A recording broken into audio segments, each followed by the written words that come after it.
Pour terminer ce petit coup du soir, une belle commune qui m'a mis un beau combat. Un beau poisson. Comme je disais, vraiment typique des splangeux, avec des grandes nageoires, des grandes dorsales. Poisson vraiment bien vénère. Au top. Bonne bagarre. Du plaisir à l'état pur. Ok, il fait pas 25 kilos, mais peu m'importe, c'est vraiment le plaisir avant tout quoi. Et pour 3 4 heures de pêche, une folie, une commune, que demander de plus. Un troisième poisson.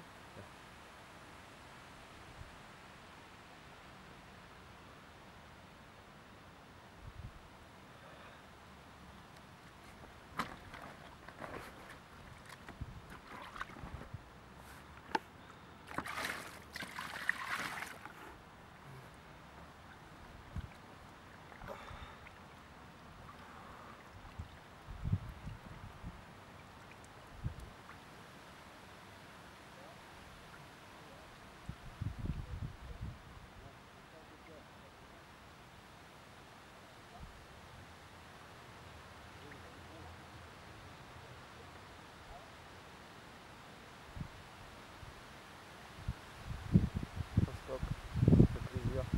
Bon, les petits pellets détaillés ainsi que de la chaîne, ça marche. Là, je l'ai fait avec un détaillé, des collets de 2 cm, vraiment très légèrement décollé avec un point très léger. Donc à l'aspiration, ça décolle tout de suite dans la bouche du poisson.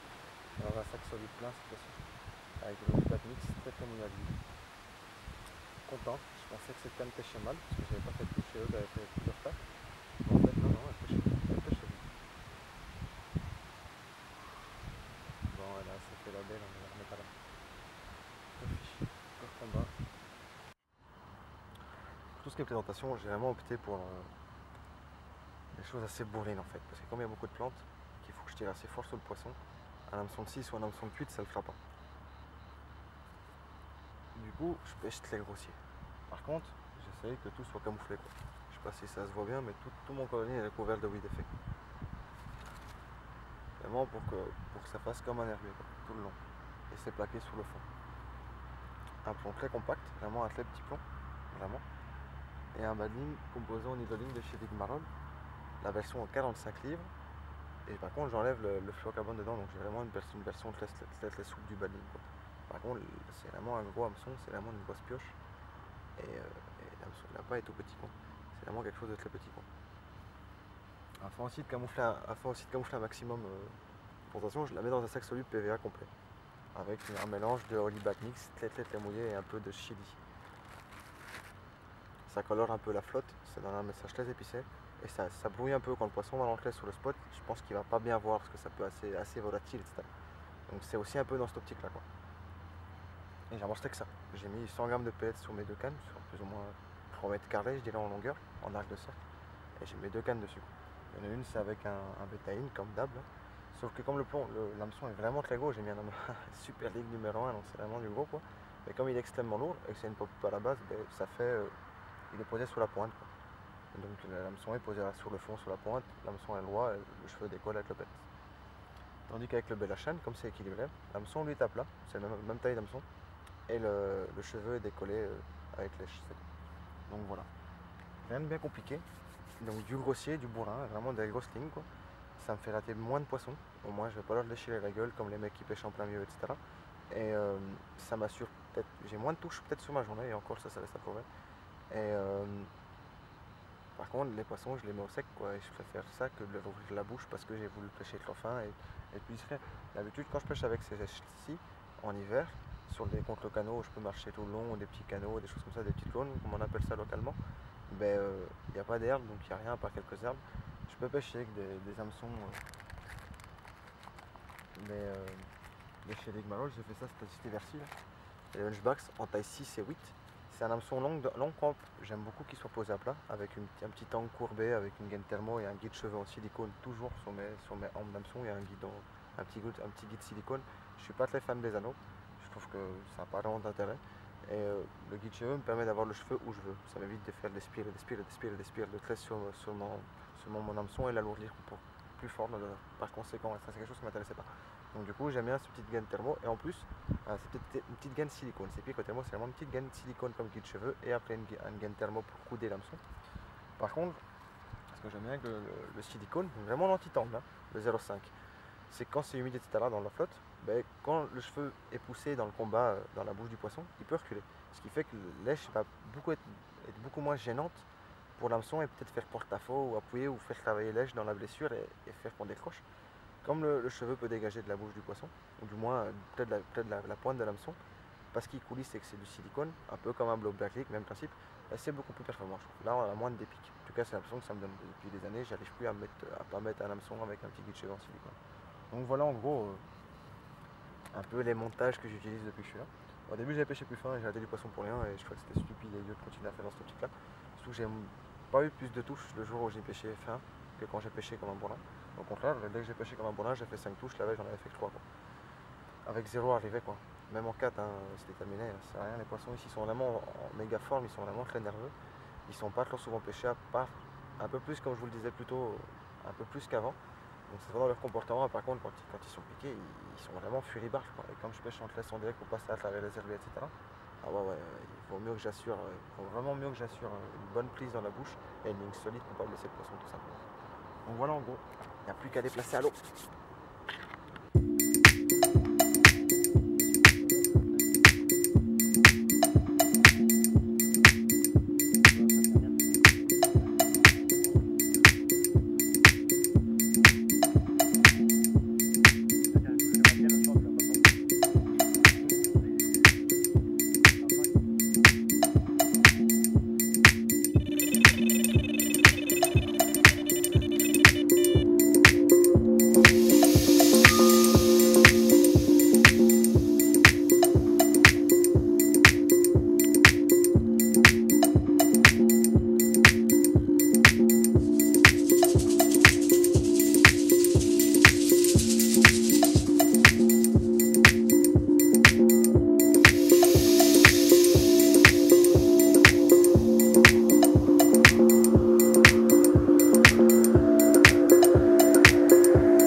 moment, il y a pas mal de poissons sur la zone. Ils sont en train de tourner. J'en ai fait peur un en me levant. J'aurais pas dû aller voir. C'est pas simple aujourd'hui, il a fait super chaud. C'est la dernière journée de ce week-end. Bon, je suis venu super tôt pourtant. J'ai subi le soleil toute la journée pour faire un petit poisson. Les poissons ont l'air d'être vachement sollicités quand même. Je pense qu'ils sont plus pêchés qu'à 3-4 ans quand j'y vais de temps en temps. J'ai dû pêcher vraiment très grossier pour justement éviter de décrocher des poissons dans tous les herbes qu'il y a. Le premier jour où j'ai pêché grossier, j'ai fait 5 touches, j'ai raté un seul poisson. Pas une question de mal adapté ou de décroche parce que j'ai mis du temps avant de faire ce que j'ai chipoté à la caméra, etc. J'ai l'impression quand même que les poissons sont vachement plus méfiants qu'avant. Je les vois tourner sur la zone mais ils grattent moins longtemps, ils m'ont l'air stressé, quand je les regarde ils m'ont l'air stressé. Ce qui donne l'occasion de faire plus de blancs parce qu'ils sont moins présents sur le spot. Aujourd'hui j'ai fait 2 blancs, une grosse blême et un carassin. Et j'en ai vu 2 qui ont tapé dans mon neige sans se piquer. Je pense que le fait que les blancs sont plus facilement piqués sur la zone, c'est parce que justement les carpes sont moins présentes dessus, nous font que passer. Alors qu'avant-hier, j'ai vraiment vu des beaux poissons gratter sur la zone, et même un poisson qui m'a donné envie de revenir. Donc du coup, je pense que je vais remettre un peu de bouffe en partant ce soir. Peut-être faire un petit coup de 2 heures de ma soir, petit coup du soir, comme c'est vraiment un spot qui marche quand même nettement mieux le soir. Le fait que la bordure que je pêche est à l'ombre à partir de 15-16 heures, ça change tout. La journée, il y a beaucoup de soleil, les poissons vont bien mieux voir le fond. Là, le fait qu'il y ait de l'ombre, ils voient peut-être un peu moins bien, c'est ce qui me semble être peut-être la solution la plus logique. En tout cas, c'est l'impression que ça me donne. Donc voilà, je vais encore pêcher une petite demi-heure, maximum peut-être un quart d'heure, 20 minutes, une demi-heure, ça dépendra. J'espère faire un poisson avant de partir, ça serait pas du luxe. Mais bon, j'ai quand même pas à me plaindre, j'aurais fait 8 ou 9 touches. En pêchant comme un imbécile, en pêchant pas super bien. Mais bon, j'aurais fait un joli poisson, certainement des 4 plus gros poissons que j'ai pris ici sur le 50, 100 de poissons que j'ai pris sur quelques fois que je suis venu. J'ai dû venir 4-5 fois à tout casser. C'est un tout petit havre de paix, malheureusement qui est un peu pillé enfin pas pillé, mais qui est un peu piétiné par une masse carpiste peu respectueuse. Pêcher un 4 cannes, un site où il y a moins d'un hectare d'eau, où il y a beaucoup de pêche au recours, beaucoup d'herbiers. Pêcher en plein milieu du lac alors qu'il y a 30 mètres d'herbier à traverser, c'est juste suicidaire et irrespectueux pour le poisson. On va juste le blesser et déchirer sa bouche. Pour ce faire, j'ai un ami comme Nicolas Delers qui est aussi dans l'équipe, lui il pêche à la mouche. Dans ce cas-là, c'est en surface, ça se passe très bien, les poissons ils sont pas abîmés. Moi je les pêche extrêmement près, je les pêche à moins de 5 mètres du bord, moins de 6 mètres. Là pareil, avant j'ai de la marge avant de rentrer dans un herbier, même si je suis saturé de temps autour de mes spots, je peux quand même relativement contrer et faire monter le poisson assez vite, ce qui me permet de ne pas le soucher. Malgré tout, j'ai dû pêcher extrêmement fort en hameçon, je vais mettre un hameçon de 2 ou de 1, carrément pour un pas tout petit comme ça, donc c'est vraiment loin d'être idéal techniquement. Mais c'est la seule solution que j'ai pour pas déchirer leur bouche et les blesser. Et on n'est pas là pour ça. En tout cas, moi, j'ai pas du tout envie de décrocher poisson sur poisson parce que j'ai voulu pêcher trop fin. Le premier jour, je l'ai fait. J'ai pêché en 6 et j'ai ouvert 2 hameçons. Je suis passé en 4, j'ai aussi décoché. Donc, quand c'est comme ça, il vaut mieux avoir moins de touches et avoir tous les poissons sortis que de faire de la touche et de bousiller des bouches de poissons pour avoir de la touche. En tout cas, c'est comme ça que je vois la chose. Là, il y a encore 3-4 cartes qui tournent. Je vais leur donner encore un petit timing maximal pour essayer de les capturer. Si elles ne tombent pas, tant pis. En tout cas, j'avais pris beaucoup de plaisir à venir ces quelques journées, même si j'ai pas pêché de nuit et que c'était vraiment des petites pêches comme quand on est adolescent, faire des 3-4 heures le matin, 3-4 heures de l'après-midi. C'était super chouette. C'était vraiment rafraîchissant, les poissons ont vraiment de chouette défense, ils sont très jolis. Ils sont pas encore trop bousillés par les mecs. J'espère que ce petit havre sera préservé et que ça ne sera pas bousillé par une masse non respectueuse. Surtout que c'est pas un lac à spécimens, les plus gros poissons font entre 15 et 17 et on les compte sur le doigt d'une seule main. Donc c'est pas une destination phare pour la carpe. Moi j'y vais parce que c'est vraiment à côté de chez moi. Par contre, il y règne vraiment une atmosphère old school, un peu comme c'était un plan d'eau britannique dans les années 80. Je trouve que les poissons ont des robes très pigmentées, très foncées, ils ont une défense extraordinaire, l'eau est très claire. C'est vraiment tous des facteurs qui font que cette pêche est intéressante, parce que c'est une pêche vraiment visuelle où on voit les poissons sous le coup. C'est très enrichissant, très instructif. Et je trouve qu'il n'y a rien de plus excitant que de pouvoir regarder le fond et voir les poissons tourner. Aujourd'hui, la seule touche que j'ai eue, j'ai discuté avec un pêcheur qui se baladait, qui n'était pas en action pêche, qui était juste un pêcheur locaux, un ancien. Et on a vu le poisson prendre mon neige dans la bouche et partir. Rien que pour cette image, ma journée est réussie. J'ai passé 9 heures ici pour faire qu'un pauvre poisson. Certes, un petit poisson, il fait même pas plus de 5 kg. Mais rien que le fait d'avoir pu l'observer avant qu'il l'attrape pendant quelques minutes et puis de le voir se piquer en direct et de piquer, c'était juste, c'est magique. C'est ce que je trouve le plus magique à la pêche et à la carpe, c'est vraiment de pouvoir voir les poissons sur le spot et de voir comment ils fonctionnent, comment ils vivent sur le coup, comment ils s'alimentent. comment ils testent, enfin tester, j'aime pas ce terme, mais comment ils s'appréhendent là-bas. Et puis j'ai vraiment trouvé ça très intéressant, c'est chouette. Je pense que je vais y revenir encore quelques fois dans l'été, faire des petits coups du matin, des petits coups du soir. Par contre, contrairement à la première journée où j'avais préparé à l'avance, j'amorçais plus à l'avance. Les pellets, là, ils fait très vite. C'est pas nécessaire d'amorcer comme je l'ai fait la première journée. D'ailleurs, hier, j'avais pas préparé le coup. J'ai fait plus de touches qu'aujourd'hui où j'ai préparé et le premier jour où j'ai préparé aussi. Donc, ça vient de bouger dans mon dos. Faut que ça le fasse.